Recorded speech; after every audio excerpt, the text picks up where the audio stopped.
candidates. And French president names prime minister.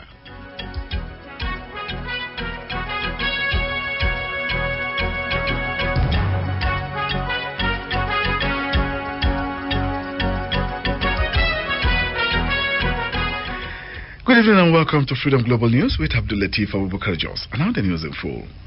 The National Human Rights Commission has warned Nigerian military against human rights violation in the war against Boko Haram. The Commission Acting Executive Secretary Oti Anupe issued a warning on Monday in Yola, Adamawa State at a training session entitled Training of Security Personnel on Mainstreaming Human Rights, Humanitarian Principles and Civilian Protection into Counter-Insurgency Operation in the Northeast, which was organized by the Commission in collaboration with United Nations High Commissioner for Refugees. Anupe stressed the need for soldiers fighting Boko Haram to ensure respect for human lives and dignity in the course of discharging their duties. The Commander 153 Base Services Group of the Nigerian Air Force in Yola, Air Commodore Abdullatef Kasimu, said the problem of human rights abuse had been significantly reduced following effort by military authorities to ensure strict compliance with rules of engagement. He commended the United Nations High Commissioner for Refugees and the National Human Rights Commission for organizing the training, which he believed could help security personnel understand the human rights component of armed operations.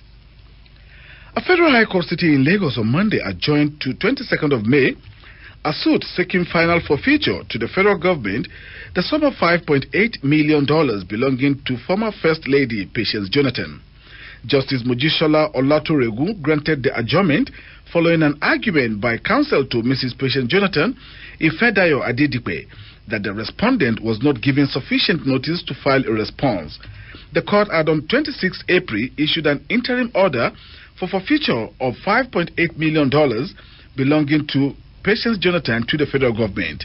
The order followed an ex parte application by the Economic and Financial Crimes Commission, EFCC, seeking a forfeiture of the sum to federal government pending the determination of the motion on notice.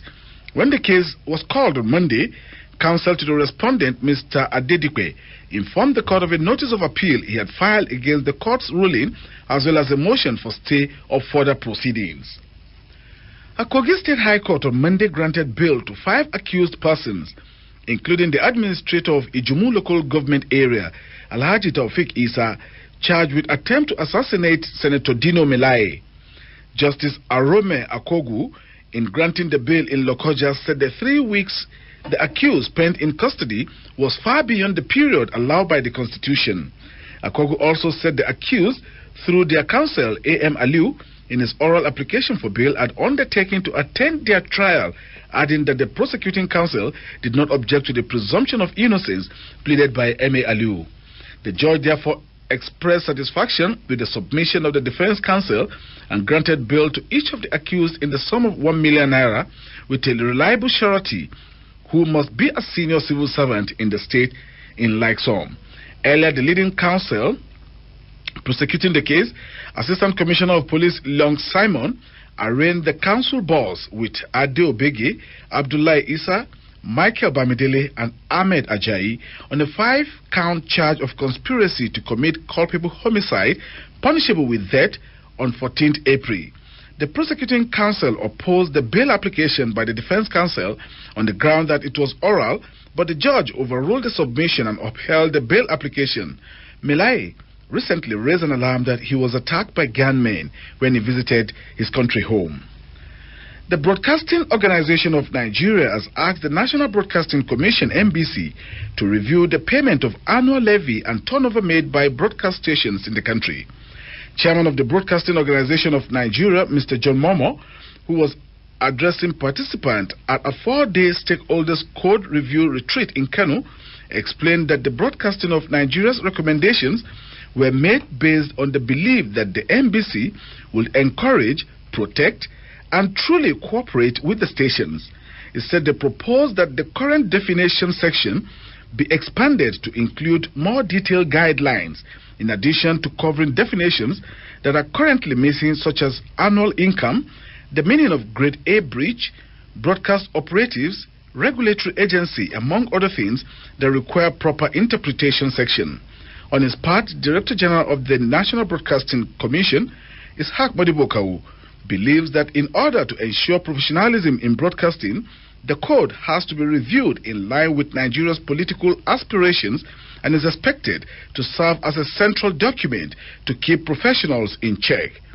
The Secretary to Kano State Government, Alhaji Usman Alhaji, urged the NBC to continue to pay close attention to the activities of some broadcasters in the state. Broadcasters from across Nigeria are gathered in Kano to review the nation's broadcasting code in line with the realities of the new era in the broadcasting industry. The Emir of Kano, Malam Muhammad Sanusi II, has urged the National Broadcasting Commission to strive hard to sanitize speeches on the media. Muhammad Sanusi II made the remark while receiving the two Director Generals of National Broadcasting Commission, Malam Ishaq Modibo and Malam Mansur Liman of Federal Radio Corporation of Nigeria, FRCN, on a visit to the palace. The Emir, represented by Walin Kanu, Alhaji Mahe Bashir Wali, said the Commission has a vital role to play in promoting culture, tradition, and maintenance of peace and stability in the country.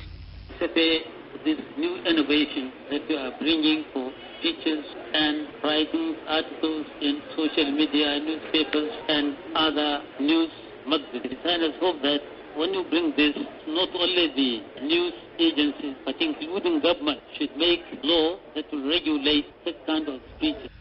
Earlier, the Director General of National Broadcasting Commission, Malam Ishaq Modibo, said they were in the state to hold the Commission's annual general meeting. We felt Kano is the right place to come, a city of learning, a city of culture, and we have brought all the people involved in broadcasting, all the owners of radio stations, intellectuals in broadcasting, as well as the entire board of management of the National Broadcasting Commission. And we feel that it will not be complete if we haven't come to the palace. He then solicited the support of the Emirate Council for the success of the organizational goal. The Global News is coming to you from Freedom Radio 99.5 FM.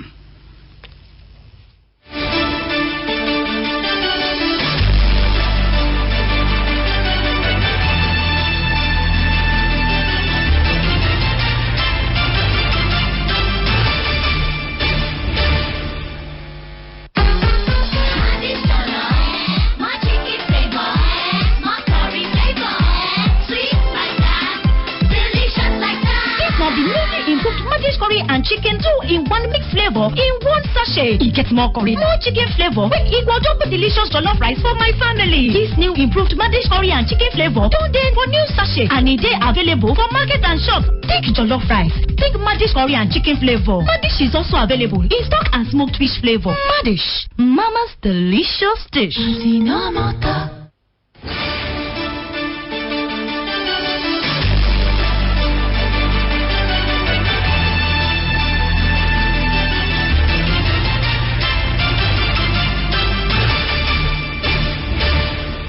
You're welcome back, and if you're just joining us, the Global News is coming to you from the service of Freedom Radio 99.5 FM with Abdullatef Abubakar Jos. And now the news continues.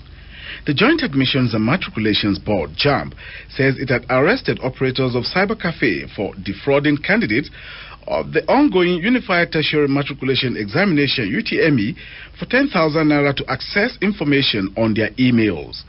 Its head of information, Dr. Fabian Benjamin, said this in a statement issued in Abuja. He said the operators deliberately changed the email addresses and passwords of candidates to ensure that messages sent to the candidates by JAMB get to them, that is, the operators of cyber cafes, and in turn sell such information to the candidate. He said the organization did not post candidates out of their preferred towns as was reported in the media. He advised candidates to check JAMB's website as well as its official Twitter handle for information concerning the conduct of the examination. The International Day of Family is observed on 15th May annually. The day focuses on the role of families and their family-oriented policies in promoting education and overall well-being of their members. Correspondent Omar Idris Shuaibu takes a look at the importance of the day and files in this report. The day highlights the importance of all caregivers in families, be it parents, grandparents or siblings, and the importance of parental education for the welfare of children. It also focuses on good practices for work-family balance to assist parents in their educational and caregiving roles. The ideal of a family is one of the basic models of what a better world can be like. In a perfect family, they are joined by bonds of love, they help each other and meet all of their physical and emotional needs. They also provide a real-life example of how the human family can work together to create a better world. Some people in Kano express opinion about what the importance of family life is. Families serve as a way of which we groom our children, of which they will be benefit to our societies. Because whoever you see in this nation who is responsible, his background was support from his family. An Islamic scholar, Malam Umar Aliyu Abakar Hotoro, speak about the perception of Islamic religion in family life issue. Allah subhanahu wa ta'ala said in chapter 4 verse 1 of the Holy Quran, O mankind, fear your Lord who created you from one soul and created from it its mate and dispersed from their union many men and women. So in Islam, family is institutionalized for the succession of human race in any society, without which the human race is either liable and subject to extinction or vulnerable to lawlessness. Because when children are illegitimately born on the streets, they will grow up on their own and have no one to listen to. A lecturer with Department of Sociology, Bayero University Kano, Malam Musa Abubakar, says family has so many impact on the life of an individual. Family is very important to the life of an individual. According to nature and nurture argument, an individual will not be a human being, will not be a complete being except if he is socialized, or a person, or attain his personality only or significantly through what the instrumentality of family. The theme for this year is families, education and well-being. Umar Idris Shuaibu, Freedom Radio. At the resumption of trading on the floor of the Nigerian Stock Exchange on Monday, transaction ended on a negative note. Rukaya Abba Kabara has more on this. The most active shares were Zenith Bank, Access Bank, Eco Bank Transnational, FBN Holdings and GT Bank. More than 670 million shares valued at 7.9 billion naira change ownership in 4,034 business deals. Dangote Cement gained 6 naira 51 kobo to close at 163 naira 1 kobo. Presco added 2 naira, closing at 49 naira. Stanbic IBTC Bank appreciated with 50 kobo to close at 26 naira 50 kobo. USDN went up with 46 kobo to close at 15 naira 60 kobo. On the losers end, Nestle gained 37 naira to close at 798 naira. Seplat Oil was down with 20 naira, closing at 380 naira. Forty Oil depreciated with 2 naira 52 kobo to close at 47 naira 89 kobo. Zenith Bank shades 1 naira 3 kobo, closing at 17 naira 10 kobo. Market capitalization stood at over 9.5 trillion naira with an all-share index of 27,513.69 points. Meanwhile, at Beirut Exchange in Kano, a dollar traded for 385 naira, euro goes for 423 naira, British pound exchanged for 462 naira, 1,000 sefa was 640 naira, Saudi riyal was 103 naira, while Chinese yuan exchanged for 50 naira. Rukaya Abba Kabara, Freedom Radio. For tomorrow's weather forecast in some cities in Nigeria and part of Nigeria Republic, here's the report. Kano tomorrow morning will experience sunny sky at 27 degrees Celsius, which will later increase to 37 degrees Celsius. Dutse in Jigawa State is expected to have light cloud at 29 degrees Celsius and later increase to 39 degrees Celsius. Kaduna will experience similar condition at 24 degrees Celsius, which will later increase to 31 degrees Celsius. Abuja is expected to have sunny intervals at 25 degrees Celsius and later give way to 31 degrees Celsius. Maiduguri in Borno State will experience sunny sky at 28 degrees Celsius and later give way to heavy rain showers at 38 degrees Celsius. Lagos is expected to have sunny intervals at 26 degrees Celsius and later give way to heavy rain showers at 28 degrees Celsius. And in Niger Republic, Maradi and Zindar are expected to have sunny sky at 28 degrees Celsius, which will later increase to 38 degrees Celsius. Zahra Usana Abdullahi, Freedom Radio. And on the sporting arena, 4 Nigerian tennis players on Monday lost to their foreign counterparts on the opening day of a tennis championship at the Abuja National Stadium. Thomas Otu lost 1-6, 2-6 to Italian Alexandra Bega, while Christopher Figueroa From Guatemala, Flood Henry Atseye, 6060. Correspondent Amino Ali Lutuduwada has more on these.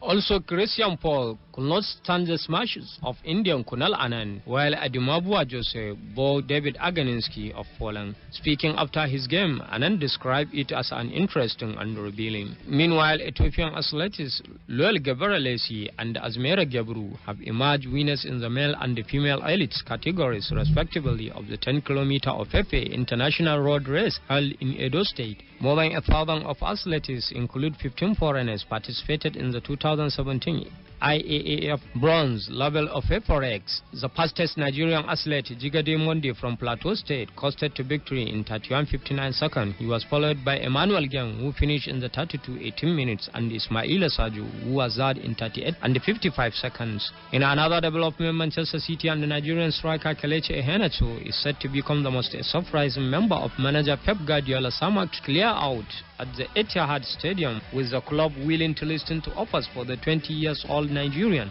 German Bundesliga club Borussia Dortmund has already expressed interest in the young forward, who was tipped for the top by former City boss Manuel Pellegrini and has scored 21 goals for the City despite making only 20 starts. Thank you, Aminu Alilu Tudun. That is the much we can take on the sporting arena. And on the foreign scene, a 46-year-old center-right French politician and lawyer Edouard Philippe has been named Prime Minister by France's new President Emmanuel Macron. Macron announced Philippe's appointment on Monday, his first day in office after his inauguration yesterday. Philippe has been a member of the Union for a Popular Movement and later the Republicans. He has also served as a member of the National Assembly. Philippe is a mayor of the northern port of Lever and a member of parliament for the region since 2012, who studied at the same universities as Macron and shares many of his views on the economy and social issues. And with that, we'll conclude tonight's Global News. On behalf of the entire production team, I'm Abdullatef.